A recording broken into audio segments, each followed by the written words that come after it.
Всем привет! В сегодняшнем небольшом коротеньком ролике я вам расскажу об одной чудесной идее, которая меня посетила. Идея эта пришла после того, как мне заказали чашки делать. И надо сделать капы на некоторые чашки там. Но нет у меня гипсомодельного станка, понимаете? Есть только вот гончарный вот этот круг. И я решил, что наконец-то пришло время завести мне гипсомодельный станок. Но я модернизирую вот этот свой имеющийся станок. Итак, что я сделал? Первый образовательный канал по гончарному ремеслу на русскоязычном YouTube. Я разбираю круг свой. Раз, два. И ставлю сюда небольшое усовершенствование. Вот такой вот сюртук. Сюртук на круг. Вот так вот надевается. И надеваю этот сюртук. Очень плотненько он надевается. Сверху на круг. Вот. Теперь смотрите. И сверху одеваю вот эту вещь.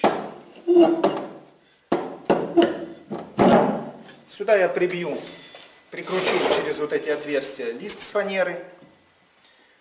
И на него набью шурупиков и буду здесь, видите, здесь есть такая штучка, подставка. С помощью нее я смогу здесь точить как угодно, вот так вот. Думаю, сантиметров где-то 20 смогу точить. Но если сюда добавить, то может и выше изделия. Тут, видите, я сделал промежуточные такие. Вот. Кому будет полезна эта идея, можете перенимать. Эти загородки нужны для того, чтобы гипс не сыпался. Здесь я поставлю еще одну вот эту. Потом посмотрю, будет оно там сильно сыпаться или нет. Вот такая вот миниатюрная конструкция. Тут надо еще, конечно, придумать как-то, чтобы включать можно было легко, но в принципе включать. Сейчас, где тут она? Вот, видите? Так это все вращается. И можно спокойно себе взять так клюшечку какую-нибудь. И так себе потихонечку можно что-нибудь точить. Вот так вот. Точить какую-нибудь красивую чашечку.